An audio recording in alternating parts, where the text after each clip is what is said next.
released February 9th of this year.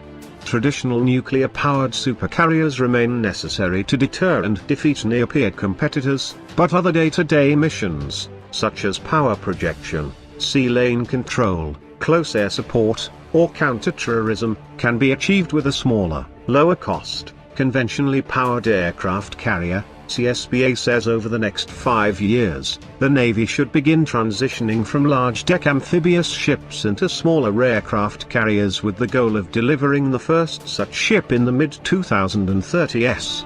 The USS Gerald R. Ford is the first in a series of new Ford-class carriers designed with a host of emerging technologies to address anticipated future threats and bring the power projecting platform into the next century. Once it's delivered, the new carrier, or one of the first several Ford-class carriers, may go through shock trials wherein its stability is tested in a variety of maritime conditions such as its ability to withstand nearby explosions. The ship will also go through a pre-deployment process known as post-shakedown availability designed to further prepare the ship for deployment. Future carriers. The Navy plans to build Ford-class carriers for at least 50 years as a way to replace the existing Nimitz-class carriers on a one-for-one basis. This schedule will bring the Ford carrier's service life well into the next century and serve all the way until at least 2110, Navy leaders have said. Regarding the potential evaluation of alternatives to carriers, some analysts have raised the question of whether emerging technologies and weapons systems able to attack carriers at increasingly longer distances make the platforms more vulnerable and therefore less significant in a potential future combat environment.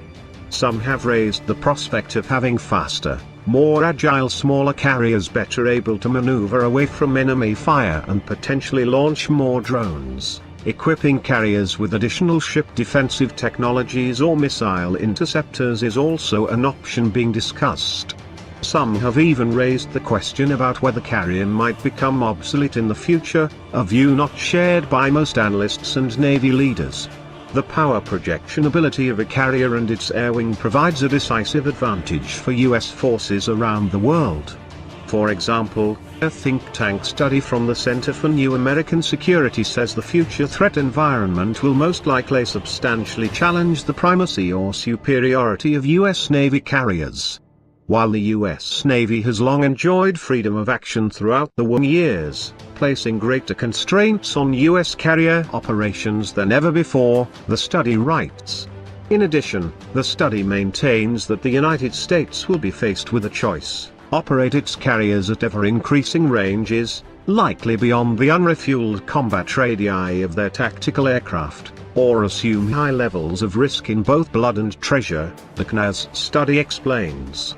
Emerging threats. The Chinese military is developing a precision-guided long-range anti-ship cruise missile, the DF-21D, a weapon said by analysts to have ranges up to 900 nautical miles. While there is some speculation as to whether it could succeed in striking moving targets such as aircraft carriers, analysts have said the weapon is in part designed to keep carriers from operating closer to the coastline. A principal element of this strategy includes backing carrier off to a range that carrier-launched fighter aircraft cannot reach. The U.S. China Economic and Security Review Commission, a congressional panel of experts, published a detailed report in 2014 on the state of Chinese military modernization. The report cites the DF-21D along with numerous other Chinese technologies and weapons. The DF-21D is a weapon referred to as a carrier killer. The Chinese are also reported to be working on a more lethal follow-on precision-guided anti-ship missile. Senior Navy leaders are developing additional defensive strategies aimed at countering the DF-21D threat.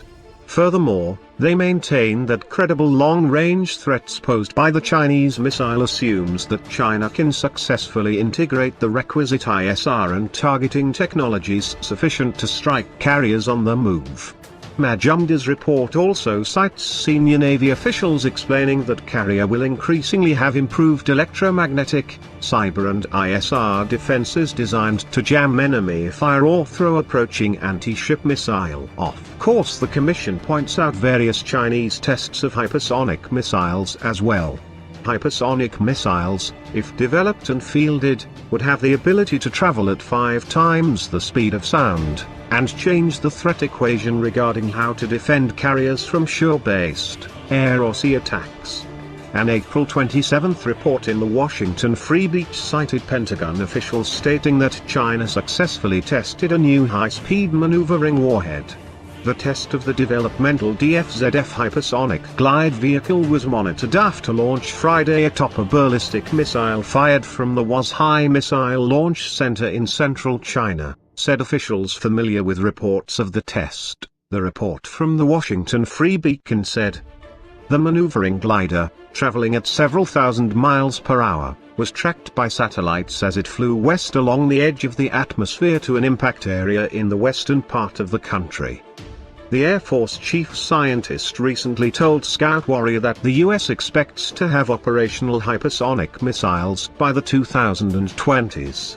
While China presents a particular threat in the Asia-Pacific theater, they are by no means the only potential threat in today's fast-changing global environment.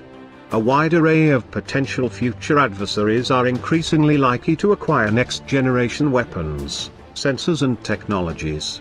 Enemy sensors, aircraft, drones and submarines are all advancing their respective technologies at an alarming rate, creating a scenario wherein carriers as they are currently configured could have more trouble operating closer to enemy coastlines. At the same time, despite these concerns about current and future threat environments, carriers and power projects, few are questioning the value, utility and importance of Navy aircraft carriers. Future Carrier Air Wing. The Navy is working on a number of next-generation ship defenses such as Naval Integrated Fire Control Counter-Air, a system which uses Aegis radar along with an SM-6 interceptor missile and airborne relay sensor to detect and destroy approaching enemy missiles from distances beyond the horizon. The integrated technology deployed in 2015. Stealth fighter jets, carrier-launched drones, V-22 Ospreys, submarine detecting helicopters, laser weapons and electronic jamming are all deemed indispensable to the Navy's now unfolding future vision of carrier-based air power, senior service leaders said. Several years ago, the Navy announced that the V-22 Osprey will be taking on the Carrier On-Board Delivery mission wherein it will carry forces and equipment on and off carriers while at sea. Citing the strategic deterrence value and forward power projection capabilities of the Navy's aircraft carrier platforms, the Commander of Naval Air Forces spelled out the service's future plans for the Carrier Air Wing several years ago at the Center for Strategic and International Studies, a Washington D.C. think tank. A Russian S-500, able to hit ranges of up to 125 miles is now under development, the National Interest reports. Navy Planners believes the F-35C is likely to have some success against even the most advanced Russian-built surface-to-air missiles such as the S-300, S-400 and emerging S-500. The Navy plans to have its F-35C operational by 2018 and have larger numbers of them serving on carriers by the mid-2020s. The service plans to replace some of its legacy or classic F/A-18s with the F-35C and have the new aircraft fly alongside upgraded F/A-18 Super Hornets from the carrier deck.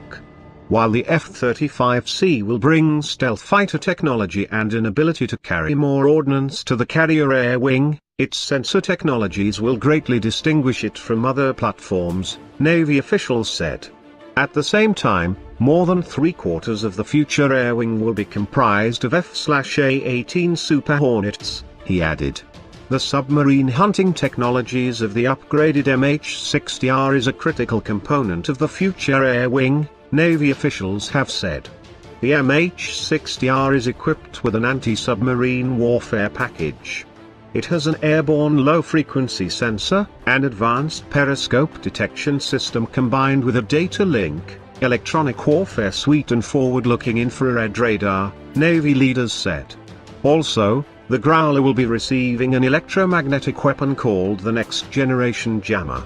This will greatly expand the electronic attack capability of the aircraft and, among other things, allow it to jam multiple frequencies at the same time. The Navy is also moving from its E-2C Hawkeye